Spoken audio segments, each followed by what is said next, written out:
She looks more like a homeless person than a first-class passenger."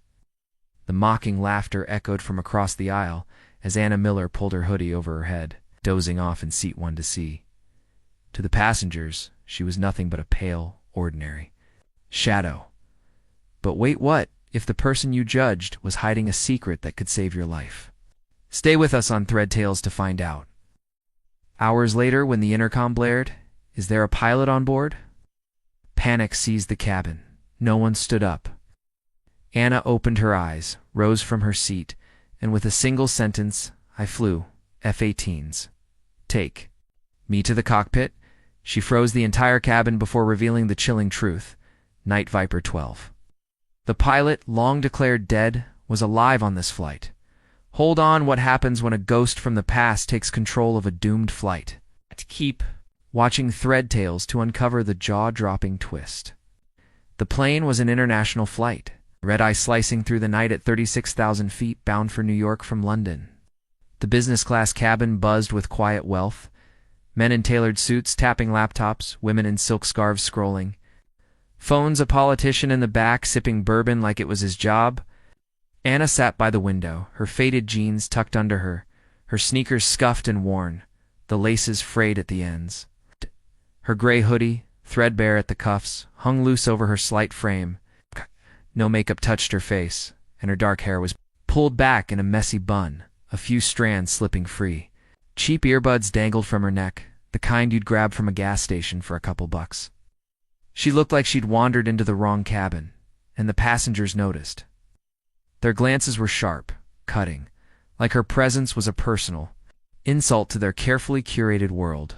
The little girl in 1-2B, 6-year-old with pigtails and a unicorn backpack, was coloring a picture of a pony, her crayons scattered across the tray table.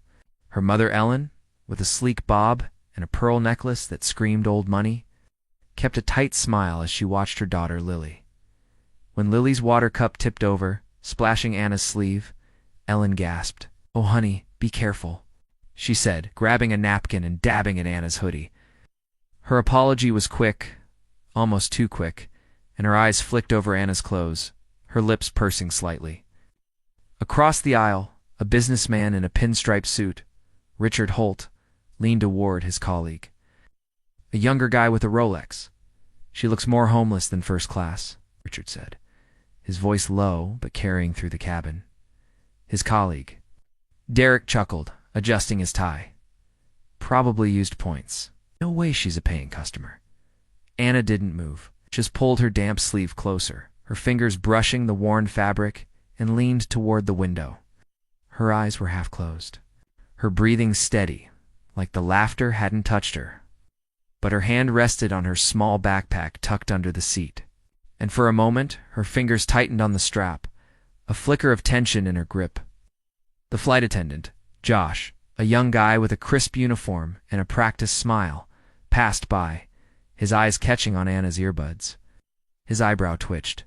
Just for a second, but it was enough to say what he thought. She didn't belong here. Not among the elite. Not in this cabin of power and privilege. Ellen glanced at Lily, then at Anna, her voice soft but pointed. "She's fine, sweetie, just resting." Lily, her crayon paused mid-stroke, whispered, "Why is her jacket so old?" Ellen shushed her, but the question lingered, unanswered, heavy in the air. A man in a navy blazer, his hair slicked back, sat a row ahead, his laptop open to a spreadsheet. He turned to his seatmate, a woman with diamond earrings, and muttered, "I bet she's a charity case, some airline giveaway for the less fortunate." The woman smirked, her earrings catching. The light as she nodded. "Explains the sneakers. They look like they've been through a war." Their laughter was soft but carried, slicing through the cabin's hum. Anna's fingers paused on her backpack, her thumb brushing a small, faded patch sewn onto the side, a pair of wings crossed with a sword. Barely noticeable unless you knew what it meant. She shifted slightly, her shoulder pressing against the window, her face hidden in the shadow of her hoodie. The cabin lights dimmed, and the passengers settled into their routines, oblivious to the weight of that patch, the history it carried. The cabin settled into a quiet rhythm, the engine's hum blending with the clink of glasses and the rustle of newspapers. A woman in a red blazer, Claire Donovan, a socialite with 1 million followers on X, sat 2 rows ahead, flipping through a fashion magazine with a smirk. She leaned toward her seatmate, Mark Ellison, a tech CEO in a cashmere sweater, his gold watch glinting under the lights. "I bet she's in the wrong section," Claire whispered, her voice sharp. "Look at those sneakers." Mark nodded, sipping his wine. "Someone should tell her this isn't Coach," he said, his tone dripping with amusement.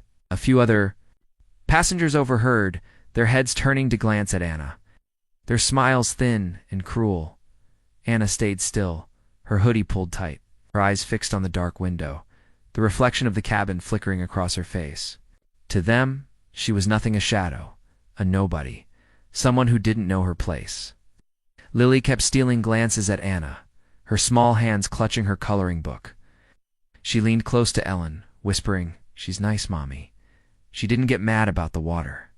Ellen forced a smile, patting Lily's head, but her eyes stayed on Anna, a mix of pity and unease in her gaze. Anna's hand moved to her backpack again, her fingers tracing the wings and sword patch. Her lips pressed tight, just for a second, then relaxed. The plane droned on, the passengers lost in their own worlds, unaware of the weight Anna carried. Across the aisle, a woman in a tailored skirt, a corporate lawyer named Susan Grayson, adjusted her glasses and whispered to her assistant, "She's probably some intern who got lucky with a free ticket." Her assistant nodded, stifling a laugh. The judgment spread like a ripple, each passenger adding their own quiet jab, their voices weaving a net of disdain around Anna's silent figure. "Hey, if this story is hitting you where it hurts, maybe you felt those stares, heard those whispers, been judged for something as small as what you wear. Can you do Thread Tales a quick favor? Grab your phone, hit that like button, leave a comment below, and subscribe to the channel. It means everything to share these moments with you, to walk through the pain and the strength together." All right, let's keep going. The plane hit a pocket of turbulence, a sharp jolt that made the overhead bins rattle and a few drinks slosh. Passengers gasped, their hands gripping armrests. But the moment passed, and the cabin relaxed. Richard Holt went back to his laptop, muttering about delayed emails. Claire Donovan snapped a selfie, angling her phone to catch the cabin's luxury. The politician in the back, Senator Harold Vance, sipped his bourbon, his eyes scanning the passengers like he was sizing them up. Anna stayed still, her hoodie pulled low, her breathing slow and even. Lily started humming softly, her crayon scratching out a new picture, planes soaring through clouds. Anna's hand rested on her armrest, her fingers tapping lightly, almost imperceptibly, like she was counting something only she could hear. The rhythm was steady, practiced, like a pilot running through a checklist before takeoff. A man in a linen suit, his face tanned from a recent yacht trip, leaned across the aisle to Richard Holt. "You think she's one of those budget travelers? Who snuck up here?" he asked, his voice loud enough to draw a few chuckles. Richard smirked, closing his laptop with a snap. "Probably. Look at that backpack. I've seen better at a thrift store." The laughter spread, a low hum of agreement from nearby seats. Anna's fingers stopped tapping. She reached down, pulling her backpack closer, her movement slow, deliberate.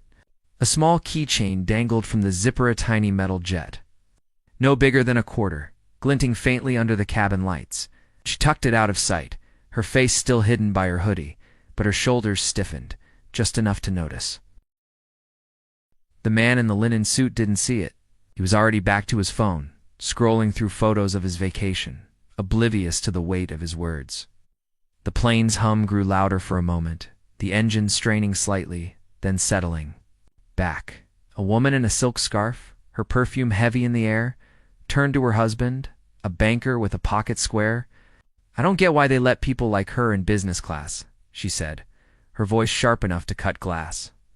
"It lowers the whole experience." Her husband nodded, adjusting his cufflinks. "Standards are slipping," he muttered. Anna's hand paused on her backpack, her fingers brushing the zipper, where a small tear in the fabric revealed a glimpse of something inside, a folded piece of paper, yellowed at the edges.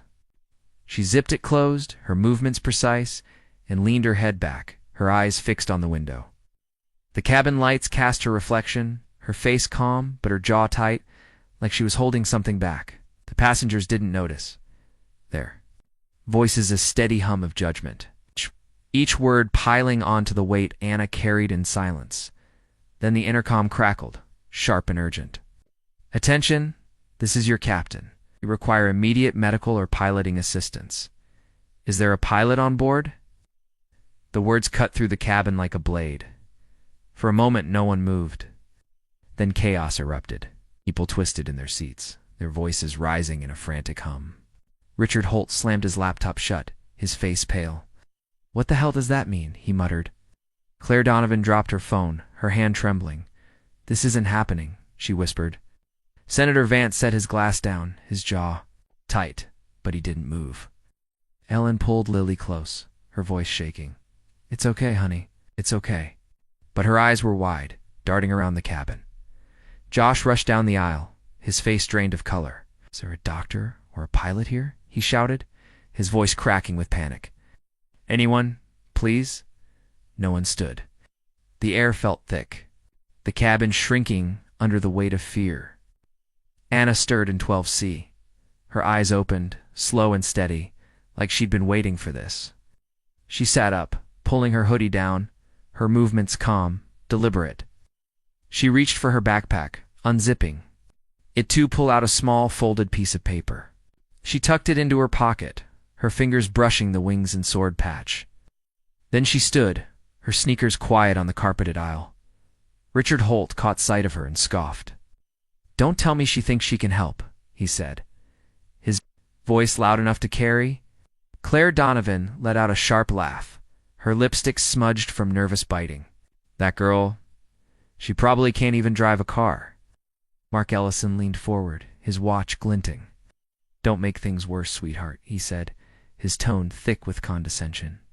"This isn't a game." Lily clutched her mother's arm, her voice small. "Why are they being mean?" Ellen didn't answer, her eyes fixed on Anna, a flicker of doubt in her gaze. A man in a polo shirt, his face red from too much wine, stood up, blocking Anna's path.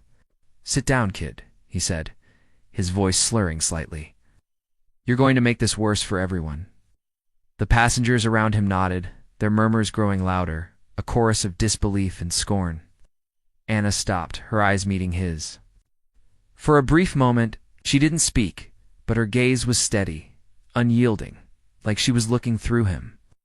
The man faltered, stepping back, his bravado crumbling under her silence. Anna moved past him.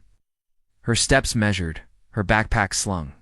Over one shoulder, Josh, the flight attendant, hesitated, his eyes flicking from her sneakers to her hoodie. "Ma'am, please, we need someone qualified," he said, his voice tight. Susan Grayson chimed in from 2 rows back, her glasses glinting. "Leaping through the whole flight, and now she wants to be a hero?" Laughter followed, cruel and biting, rolling through the seats like a wave. Anna didn't look at them. She stepped into the aisle, her shoulders squared, her face unreadable. A woman in a cashmere coat, her purse monogrammed with gold initials, leaned toward her friend. "She's delusional," she whispered, loud enough for Anna to hear. "Thinks she's some kind of action movie star." Her friend snickered, adjusting her diamond bracelet. Anna's hand tightened on her backpack strap just for a moment, then relaxed. She looked at Josh, her voice low but clear. "I flew F-18s. Take me to the cockpit." The words hit the cabin like a shockwave. The laughter died, replaced by a stunned silence. Richard Holt's jaw dropped, his drink halfway to his lips. Claire Donovan blinked, her phone forgotten in her lap. "F-18s," someone whispered. "What's that?" Older man in the back asked. Tom, a retired Marine with a faded insignia on his jacket, shot to his feet. "That's a Navy jet," he said, his voice trembling with awe. "Naval. Aviators fly those." Josh stared at Anna, his mouth open, then nodded quickly. "This way," he said, motioning toward the cockpit. The crowd parted, some reluctantly, others too stunned to move. Susan Grayson muttered, "This is insane," but her voice was quieter now, less certain.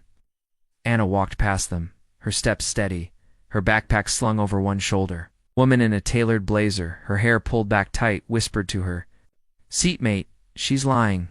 No way a girl like that flew fighter jets." Her seatmate nodded, but his eyes followed Anna, a flicker of doubt in his gaze.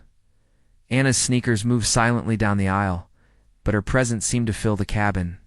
Shifting the air, Lily watched her go, her small hands clutching her coloring book, her eyes wide with something like hope. Ellen pulled her close, but her own hands trembled. Her earlier pity replaced by a quiet unease. The cockpit door opened, and the air inside felt heavy, like the plane itself was holding its breath. The captain was slumped in his seat, unconscious, his face pale and slick with sweat.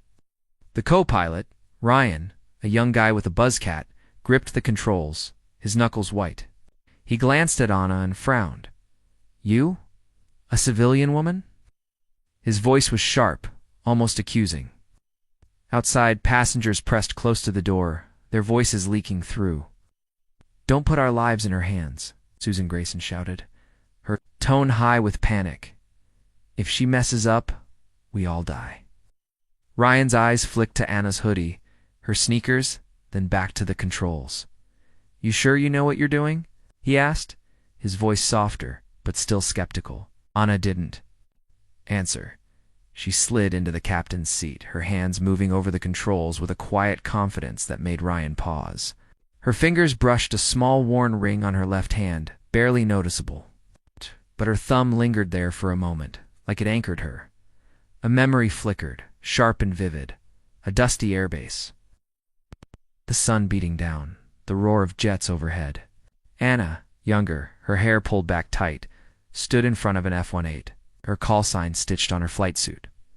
Night Viper 12. Her commanding officer clapped her shoulder. "You're the best we've got, Miller."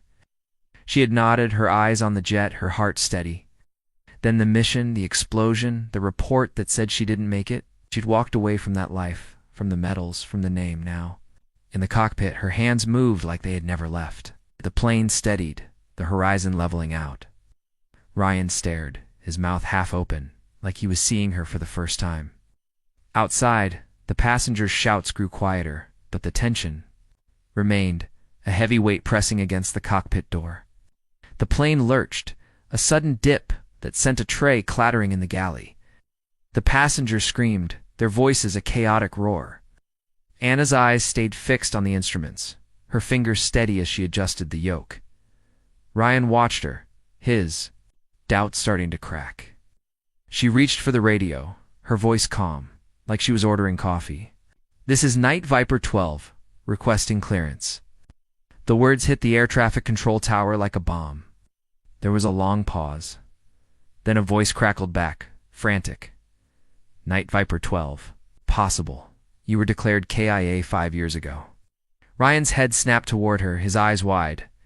Outside, the passengers fell silent, Susan Grayson's shouts dying in her throat. Tom whispered to his seatmate, "She's a ghost." Anna didn't react. She kept talking to the tower, her voice steady, guiding the plane through the shaking. Her hand brushed the folded paper in her pocket, the edges crinkling softly. Her jaw tightened, just for a moment before she refocused on the controls. A woman in a velvet jacket, her hair streaked with silver, stood near the cockpit door, her voice rising above the others. "This is a mistake," she cried, clutching her purse like a lifeline. "She's nobody. You're risking our lives for a nobody." Her words sparked a murmur of agreement, passengers nodding, their fear feeding their scorn. Anna's shoulders stiffened, but she didn't turn. Her fingers moved faster now, adjusting dials, her eyes scanning the radar. Woman's voice grew louder, shrill. "I paid for this flight. I deserve better than this." Josh pushed her back gently, his face strained. "Ma'am, please, let her work." Anna's hand paused on the yoke, her thumb brushing the worn ring again. Done, and for a split second, her lips parted, like she might say something. But she didn't. She just kept flying, her silence louder than the woman's screams. The radar screen flashed red, a massive storm cloud looming ahead, its edges jagged and angry. The plane shook harder, the turbulence rattling the overhead bins. Passengers gasped, some clutching their armrests, others whispering prayers. Richard. Holt pushed toward the cockpit door, his face flushed. "I don't believe her," he shouted. "She's a fraud." Claire Donovan, her confidence shaken but not gone, joined in. Better to pray than trust her. A few others nodded there, fear outweighing their shame. Josh blocked the door, his voice firm. "Stay back. Let her work." Anna didn't turn. Sweat beaded on her forehead, but her hands never wavered. She adjusted the controls, her eyes narrowing as she found a gap in the storm a razor-thin path. Through the chaos, her fingers moved with a precision that silenced Ryan, his earlier skepticism replaced by a quiet awe. Outside, Lily's small voice cut through the noise. "She's going to save us, Mommy. I know it." Ellen hugged her. Tighter, her own tears falling now, a man in a gray suit, his briefcase monogrammed, stood up, his voice booming. "This is unacceptable. I've got a meeting in New York tomorrow, and I'm not dying because of some wannabe pilot." His words sparked a new wave of panic. Passengers murmuring, some shouting agreement. Anna's hand tightened on the yoke, her knuckles paling for a moment. She glanced at the radar, the storm's red mass pulsing like a heartbeat. Her lips moved silently, counting something altitudes, headings, maybe memories. She adjusted the throttle, her movements smooth, like she'd done this 1,000 times. The man kept shouting, but his voice faded as the plane steadied, Anna's hands guiding it through the shaking. Ryan leaned closer, his voice low. "Oh, you've done this before, haven't you?" Anna didn't answer, but her eyes flicked to him just for a second, and that was enough. The plane dipped, then climbed, threading through the clouds like a needle through fabric. The turbulence eased, then stopped. The cabin lights flickered, and for a moment, everything was still. Then the plane burst free of the storm, the sky. Opening up clear and blue dot, the passengers erupted in applause, their cheers loud enough to shake the walls. Lily stood on her chair, clapping wildly. "Miss, you saved us," she shouted, her voice cutting through the noise. Ellen pulled her down, tears streaming down her face, but she didn't stop clapping. Richard Holt sank back into his seat, his face pale. Claire Donovan stared at her hands, her nails digging into her palms. Susan Grayson looked away, her glasses fogging slightly. Anna kept her eyes on the instruments. Guiding the plane toward the nearest airport, Ryan leaned toward her, his voice low. "How'd you do that?" he asked, his earlier doubt gone. Anna didn't answer. She just kept working, her lips pressed tight. A memory surfaced, quiet but heavy. A small apartment, a single lamp casting. Shadows on the wall. Anna sat at a table, her hands folded around a coffee mug. A folded flag in a wooden case on the shelf behind her husband's flag. A photo next to it showed them together, young, laughing, his arm around her shoulders, a jet in the background. She'd stared at that photo for hours after the news came, her face blank, her hands steady. She'd walked away from the Navy, from the call sign, from the life. But the sky had a way of pulling her back. Now in the cockpit her fingers moved with the same steadiness, the same resolve. The plane descended, the landing gear humming as it locked into place. The passengers. Cheers grew louder, but Anna's face stayed calm, her eyes fixed on the runway lights ahead. The plane touched down, smooth and controlled, the wheels kissing the tarmac with barely a jolt. The cabin erupted again, this time in sobs and cheers. Ellen hugged Lily, whispering, "She did it. She really did it."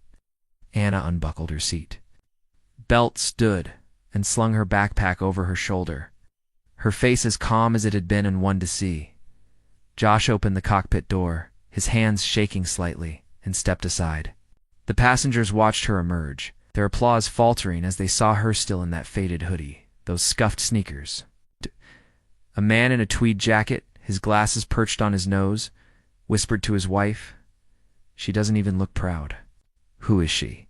His wife shook her head, her eyes wet. Anna walked down the aisle, her steps steady, her gaze fixed ahead. Lily waved her coloring book, the plane drawing now complete, a bright sun above it. Anna's lips curved just enough to notice. Then she kept walking. The airport was chaos. Reporters swarmed the gates, their cameras flashing through the windows. Passengers spilled out of the plane, some still shaking, others talking over each. Other, their voices a mix of awe and shame. Richard Holt avoided Anna's gaze, his suit jacket slung over his arm. Claire Donovan hurried past, her heels clicking fast on the tarmac. A journalist pushed through the crowd, his microphone raised. "Please, your name," he shouted. Anna kept walking, her hoodie pulled low. Susan Grayson, her face gray, muttered. To her assistant, "God forbid she tells them what happened on that plane." Tom stood off to the side, his eyes locked on Anna. His hand raised in a quiet salute.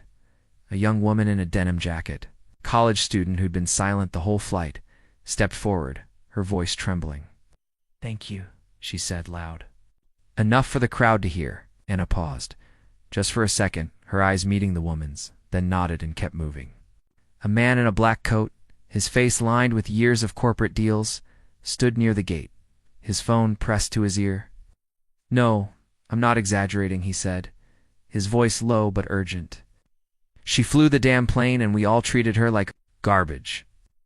He glanced at Anna, his eyes dropping to the floor as she passed. The other passengers shifted uncomfortably, their earlier scorn now a heavy weight. Anna's backpack strap slipped slightly, and she adjusted it, her fingers brushing. The tiny jet keychain. The metal caught the light, and for a moment Tom's eyes widened, recognizing it a pilot's keepsake, the kind you earned after years in the sky. He opened his mouth to say something, but Anna was already moving, her step steady, her silence. Louder than the reporter's shouts, the Department of Defense arrived, black SUVs pulling up, their doors slamming. A stern officer, Colonel Daniels, approached, his boots heavy on the ground. He stopped in front of Anna, his eyes narrowing, then softening. He saluted, sharp and precise. "Welcome back, Night Viper 12. We thought you were KIA. The crowd froze. Passengers gasped, some dropping to their knees, their heads bowed. Richard Holt's face went white, his phone slipping from his hand. Claire Donovan covered her mouth, her eyes wide with horror. "Right." Susan Grayson turned away, her shoulders. Slumped Anna returned the salute, her hand steady, then lowered it. She didn't say a word. The reporter, his camera still rolling, shouted, "Night Viper 12. Who is she?" Colonel Daniels glanced at him, his voice firm. "A hero. That's all you need to know." Anna's eyes flicked to the side, catching. Lily waving her drawing, and her hand twitched, like she wanted to wave back. But she didn't. Another memory, softer this time. A beach at sunset, the waves crashing gently. Anna and her husband walked barefoot, their hands linked, her laughter mixing with the sound of the surf. He'd given her the ring she still wore, the one she'd touched in the cockpit. "You're my wingman," he'd said, his voice warm. She'd smiled, her eyes on the horizon, the sky endless above them. Then the call came, the mission that took him. She had buried that life, buried Night Viper 12, but the sky had other plans, now. As she walked through the airport, the weight of that ring grounded her, a quiet reminder of who she'd been, who she still was. The reporters kept shouting, but she didn't stop, her steps carrying her past the chaos, past the shame of those who judged her. The fallout came fast. Richard Holt, the hedge fund guy, got a call from his board the next day. His mockery of Anna, caught on a passenger's phone, went viral on X. His name trending with hashtags like classless in the clouds. By evening, he was fired, his career in ruins. Claire Donovan, the socialite, saw her sponsorship deals vanish. Her face plastered across blogs with headlines like "Influencer shamed for mid-flight tirade." Susan Grayson's law firm distanced itself from her, her clients dropping after passengers tweeted about her screams. Senator Vance faced a quiet backlash, his donors whispering about his inaction during the crisis. The man in the linen suit, a real estate mogul named Greg Thornton, found his latest deal canceled. His investors citing reputational concerns after his comments hit the news. None of them faced Anna directly. They didn't need to. The truth was out, and it was heavy.